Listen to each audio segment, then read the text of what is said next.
Hey guys, welcome back. It's Maverick here with another episode of 86. So, we've made some progress so far, right? Baby steps, baby steps. Lena has finally managed to get herself maybe not exactly trusted or respected by the spearheads, but at least understood, right? And it's a shaky foundation, but it's a foundation nonetheless. They can work towards something here. Of course, Lena's still gonna have to prove it by showing what she's made of and doing some more active stuff, which I presume she'll do plenty of back in the capital, against the entire structure of stuff and so on and so forth, but we'll see about that, right? As for right now, we left last episode on the cliffhanger where apparently Shin's brother, was it? Had some sort of relationship with, or some kind of impact on Lena's life, so I do expect us to get through that in this episode. So further ado, let's get into it. Alright, let's begin in 3, 2, 1, play.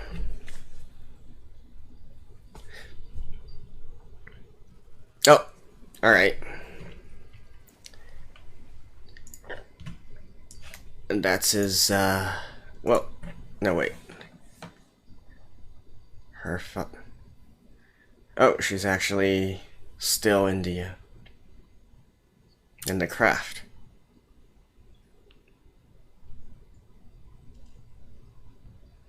So now the one that's gonna save her. There we go.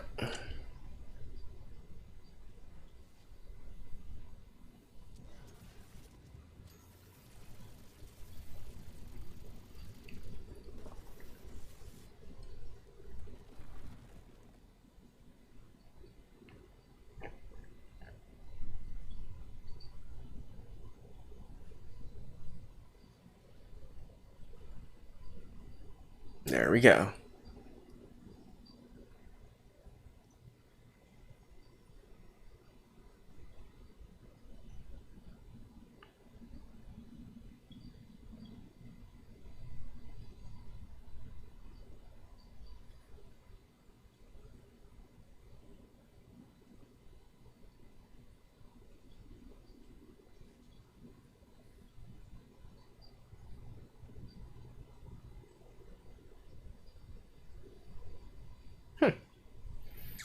Here I was half expecting her to freak out, right?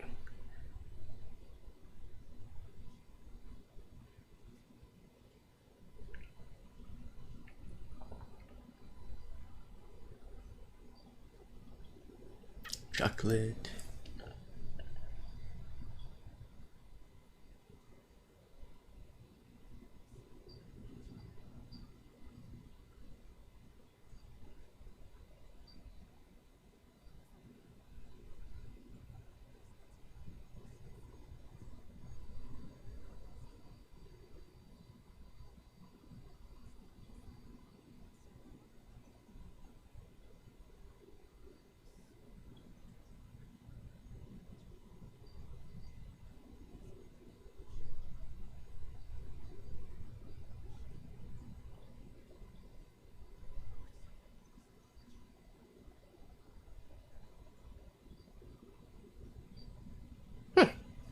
So were you actually a volunteer?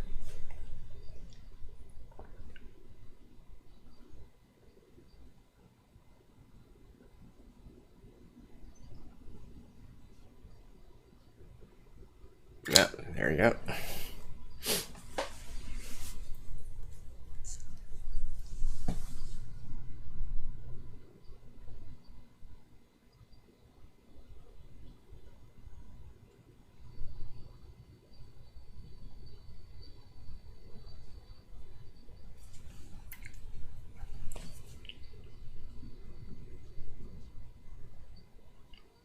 Sure.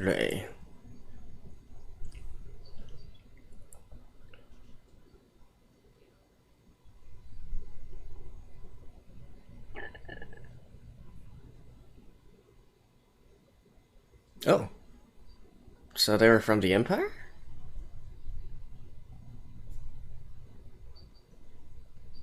No, I thought there were more empires, but alright. Interesting.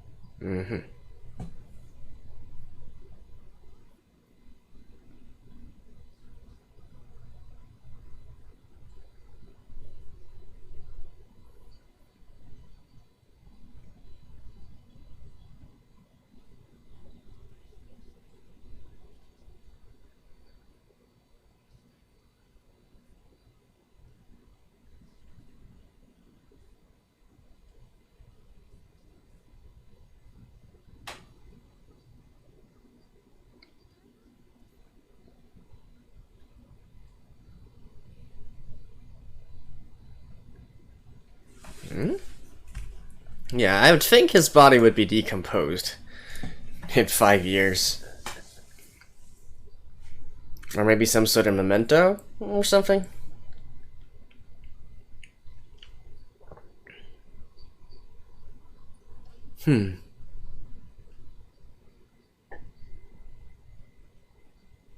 So obviously we know that the 86 are made of people who are what was it called again? Albans? Albas? Right, the ones with the silver hair and whatnot.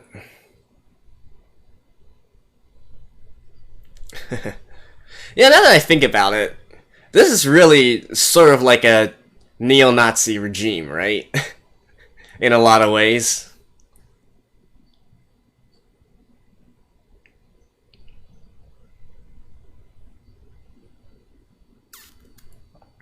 Although of course, the positions are a little bit flipped because they are clearly, the Republic anyways, are clearly on a more of the back foot here. I mean, I guess it should have been obvious from the beginning with the racist undertones and whatnot, but still, more that you think about it, right? Especially when their defining features are their eyes and their hair and whatnot.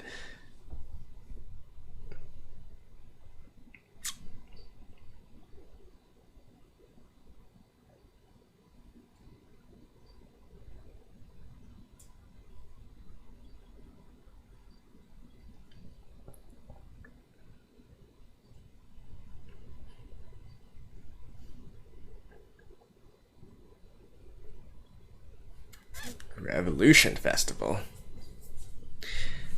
I guess the founding of the Republic.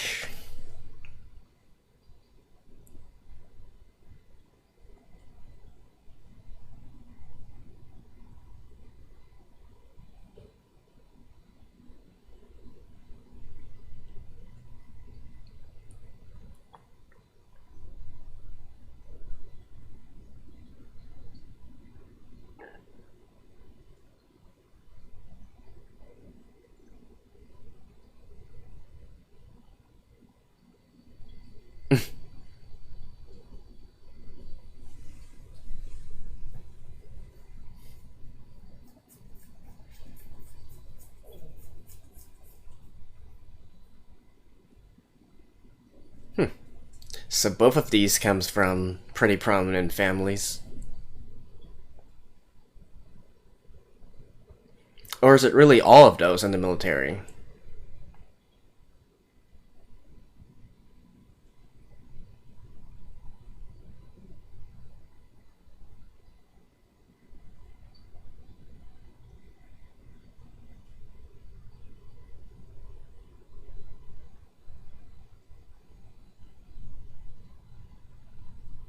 Good point.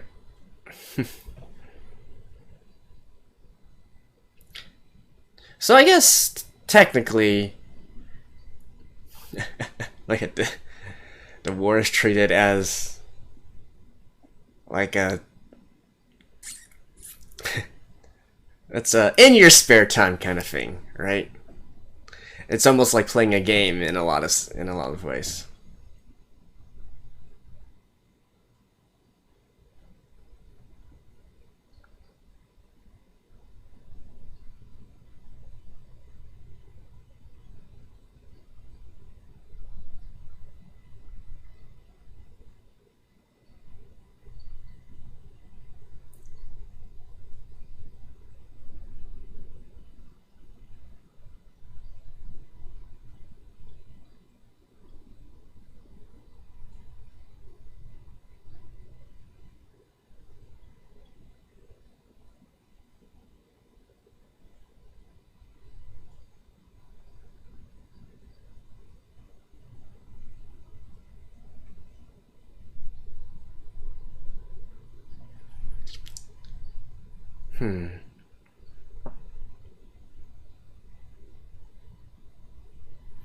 But anyways, as I was trying to say before, I guess technically if a battle does break out while all the other controllers are partying or whatnot, they probably aren't really going to be rushing back to their battle stations. Especially considering what we saw of them on the in the first episode, right? Like drinking in daylight and whatnot.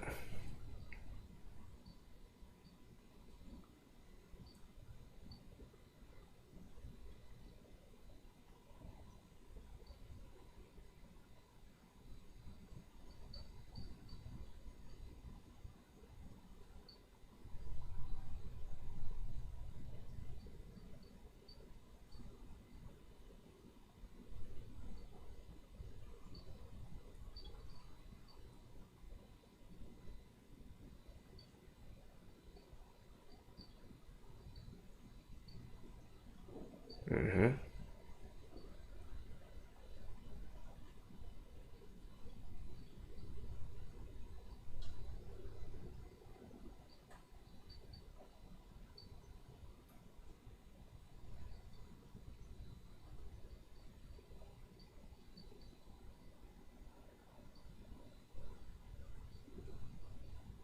Black sheep.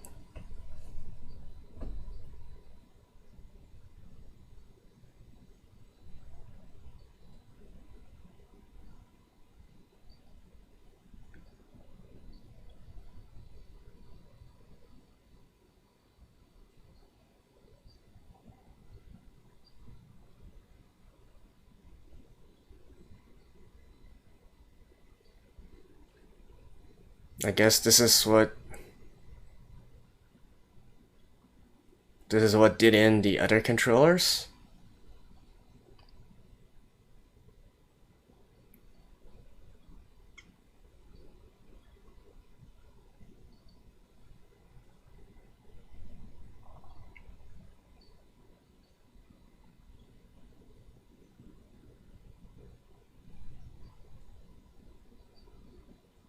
He did warn her.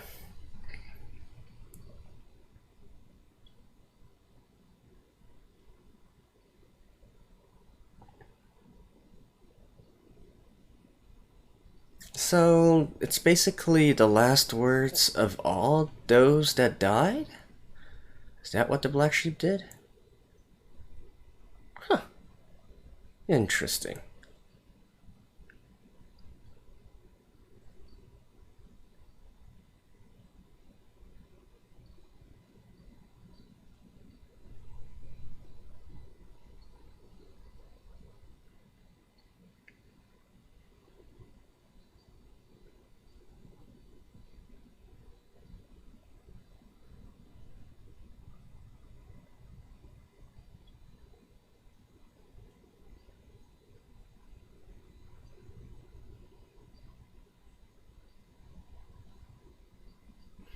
I wonder if things other than voice has been synced with her as well, right?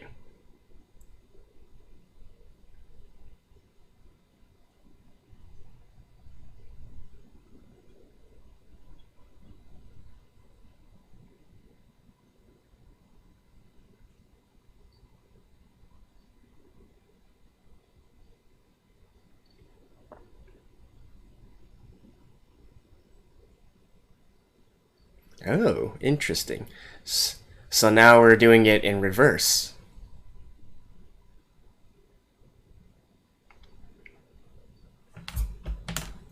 Right, in the past, the last was always being done by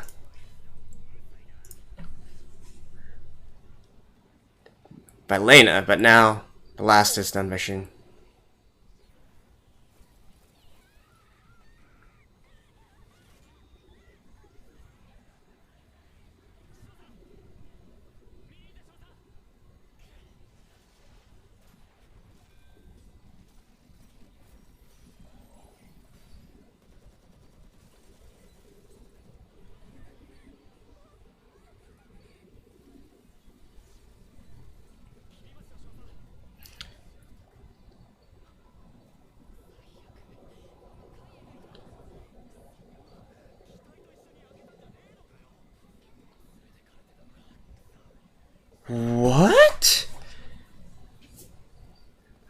Oh, they're,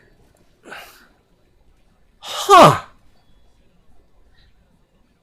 I thought it was entirely like some kind of thing that affects them on a personal level, right? Based on their memories and whatnot. But no, it's more like they kind of take the deaths of their enemies and merge their consciousness and or last words or whatnot and replay it over and over. Damn, talk about, you want to talk about psychological warfare.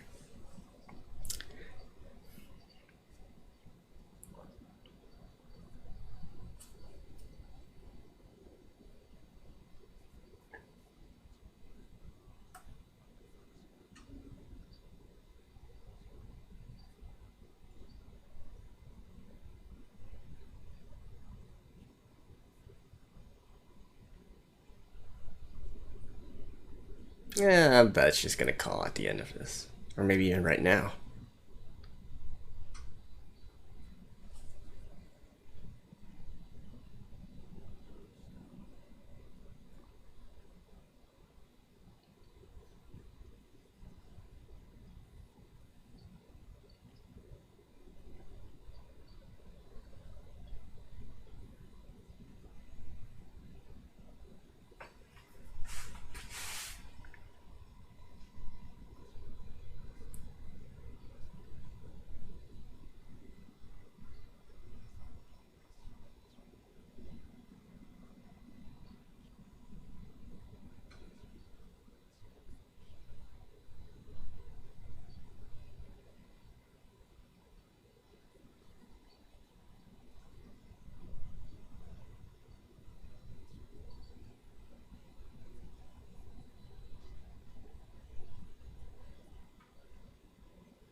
Oh wait, so it is only something that Shin can hear?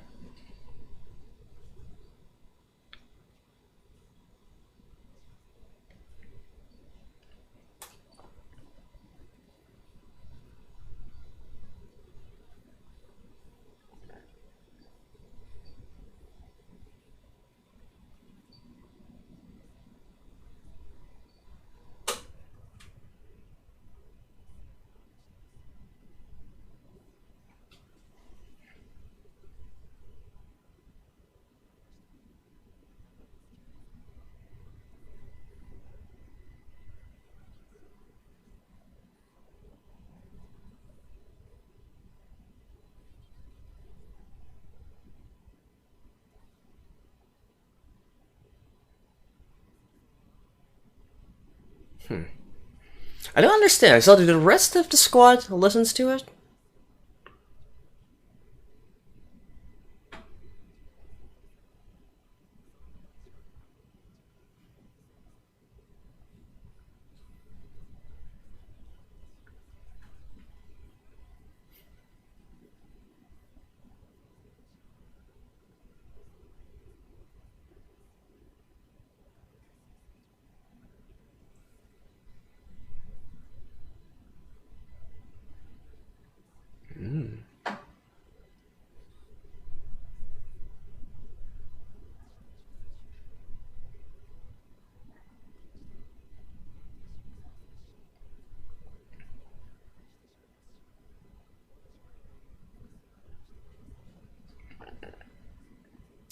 Really?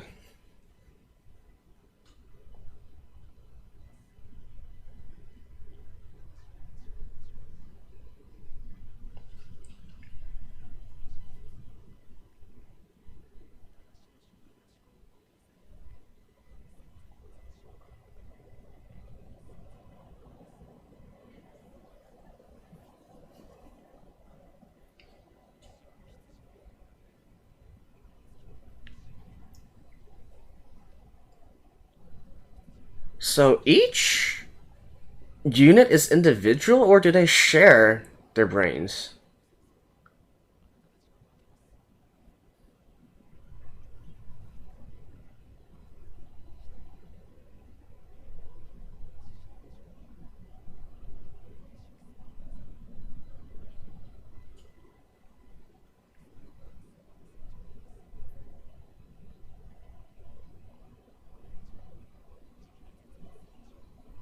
Huh.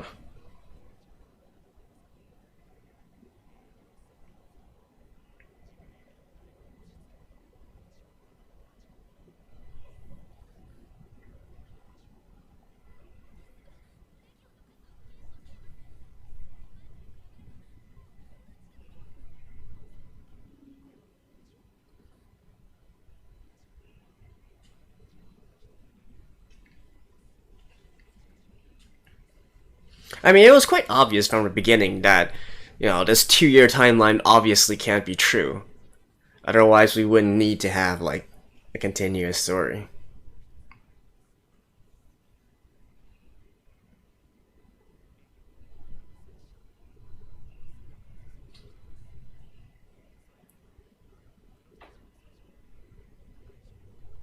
Really?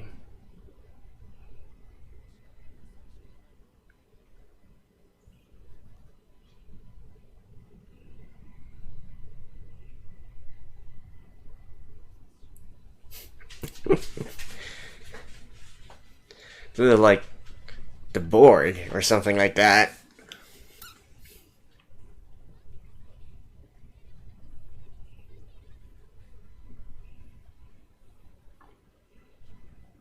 Oh, and I guess one of them is his brother.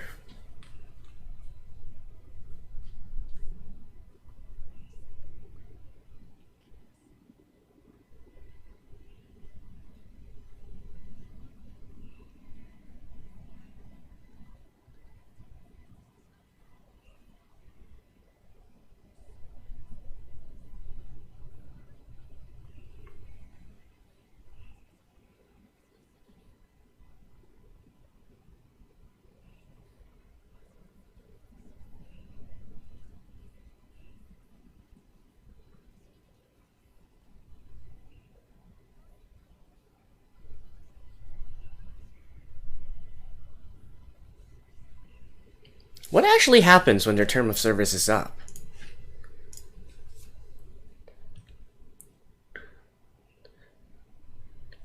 The fact that there's even term of service for them actually surprises me.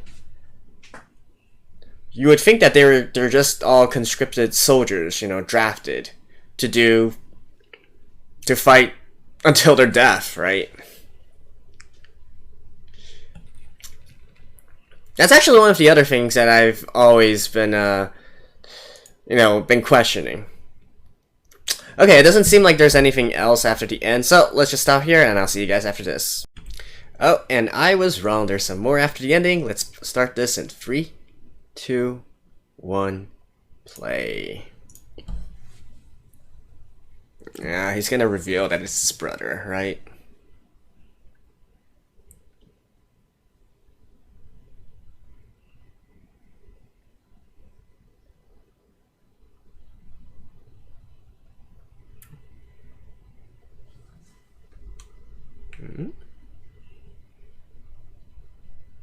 Well, anyways, see you guys after this.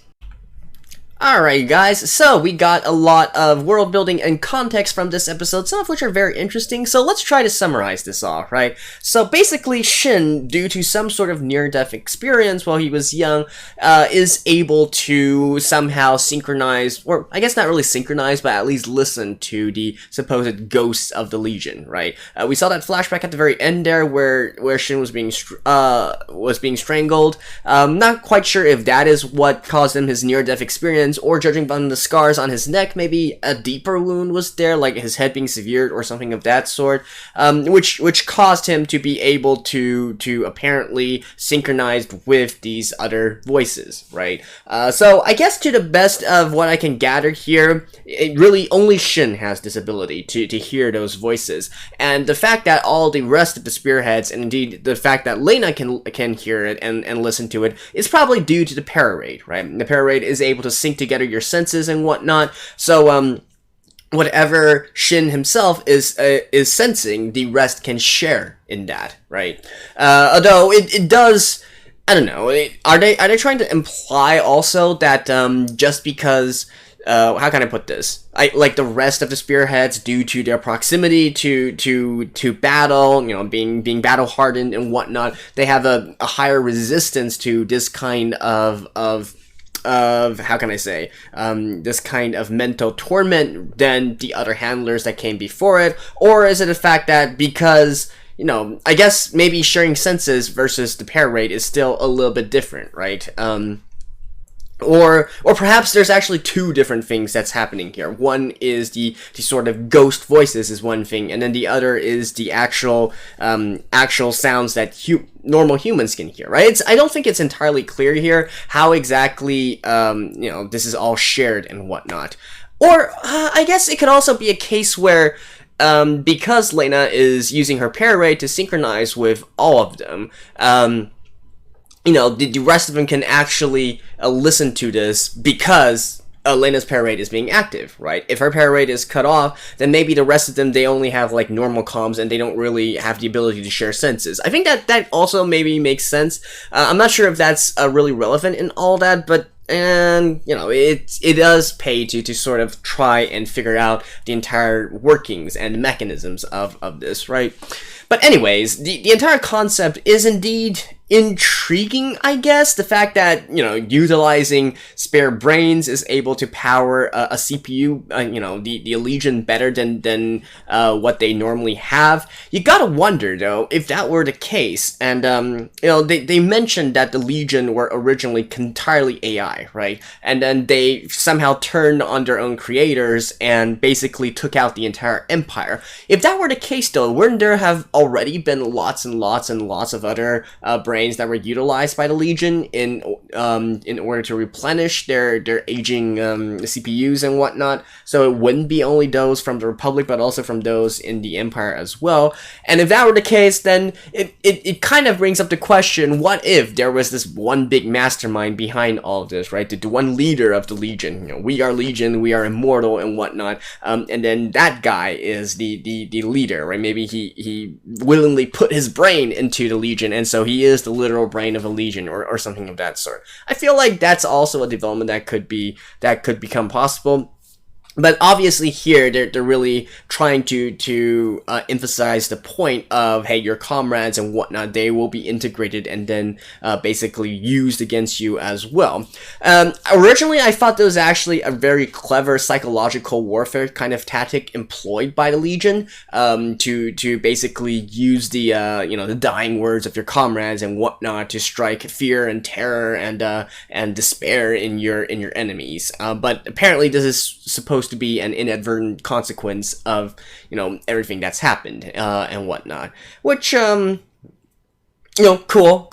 That's all I can say about this. But yeah, definitely interesting concept, right? And with this, you know, with the fact that Shin says that, hey, there are commanders here, right? There are those that have more intact brains. They can literally be sort of revived into that into the Legion and command the Legion, right? You definitely also look at characteristics of other, I guess, typically races from video games or other franchises, other movies as well, that are able to assimilate others and basically grow the swarm as a whole, right? So I mentioned the Borg within the episode because I do feel like it's more apt, a more apt comparison, considering they are also mechanical beings and so on and so forth.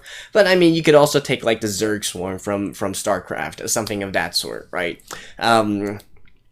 So what this actually means is that this Legion, just like a swarm, like an insect swarm and whatnot, they are able to evolve, right? They are able to grow stronger and stronger, they are able to grow smarter and smarter, and heck, maybe eventually we're gonna see different variants of the Legion appear as well, once they find a way to actually manufacture themselves or whatnot, right? And in fact, that's actually a question that I've always really wanted to be answered, ever since the episode where we learn that they are pure AI. It is, can they replenish themselves, right? Now, of course, the official stance from the Republic and what they teach is no, but as we all know by now, you know, their teachings and their information is not entirely accurate, right? Like the terrorist thing, I feel like that was pretty obvious. If it was such an easy case, then we wouldn't be having this conversation in the first place. I don't think it really fits into the story narrative, right? But now that we know that this has already been declared false, false, can the Legion actually replenish their numbers? Or do they have manufacturing facilities and whatnot? Can they actually reinforce themselves? So on and so forth. Because that's really important, right? Are you battling against a limited enemy or an unlimited enemy? That makes a whole ton of difference. But of course, well, I guess something that is kind of implied by Shin here is that, their numbers, whether reinforced or not, are much, much higher and much, much more than you could ever dream of, than the Republic could ever dream of. And so, we got a problem there, right?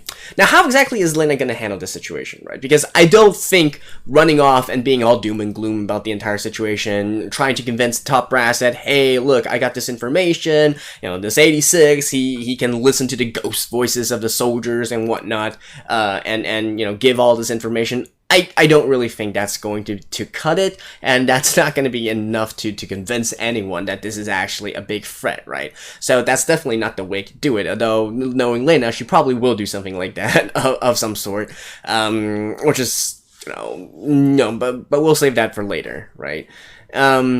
So how exactly can they go through this, right? How exactly can they take down all the enemies, especially when they are really more so on the defensive side and not the offensive side, right?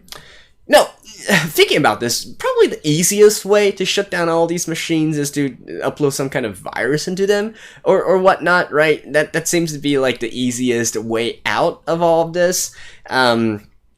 You definitely think back towards something like, I don't know, Independence Day or something of that sort, right? Upload a virus, because they do have these kind of swarm-like qualities or whatnot, so if you can infect one, maybe eventually all of them will be affected, something of that sort. It seems to me to be the best way to go about this, or if we're talking about this, then it's kind of like how the Matrix is, right? The real world within the Matrix and whatnot. Yeah, now that I think about it, maybe the Matrix is a more of an apt comparison to what we currently see here. But yeah, beyond that, what else? I do find the juxtaposition this episode to be quite fun as well. I don't know if fun is the right word, entertaining or well done or whatnot. We still see, even after all that, right? Even after last episode and all the death and whatnot, and and you still really, more and more so, you really get the contrast between the lives of Shin and Lena, right? Here she is back in the capital, still, we already know that she's living a good life and whatnot. Literally their biggest worries right now, their biggest concerns is whether they can get a good enough dress to attend this festival. Can they get a guy? It's really mundane stuff, right? They're literally like students in a sense, right? They're students preparing for the homecoming or whatever kind of ball or graduation ball or ceremony or whatnot that is more important, right? It's not real world problems in a sense, and so the irony is just so much so there, right? That I don't know. I just find it fascinating. They're juxtapositioning the dialogue that was before with Lena and her friend, and immediately throwing her into that situation where the Legion's coming and she has her first experience with these so-called black sheep. I do think that's a really, really good use of this kind of juxtaposition, and it really helps drive the narrative forward a lot more. I have to say this, I feel like 86 has excellent script writing, alright? They have excellent script writing. They know how to put these situations side by side and, really build up the story as well. I'm still not entirely a fan of maybe putting the ending song in the middle and then dividing the parts and whatnot, but at least in this episode they didn't really do that, although of course they still teased the next episode or teased some stuff after the ending, which is quite common within anime, so I can't really say much on that part. But overall I still have to say, like, my biggest plus, I would say, from this 86 series is in its script writing and how it really builds the narrative, right? I do think that it's an excellent example of storytelling, at least up to now, right? In the future, don't know, but at least up to now, I think it's pretty good. Alright, so thank you guys, and I will see you guys next time as well. Stay tuned, and bye-bye.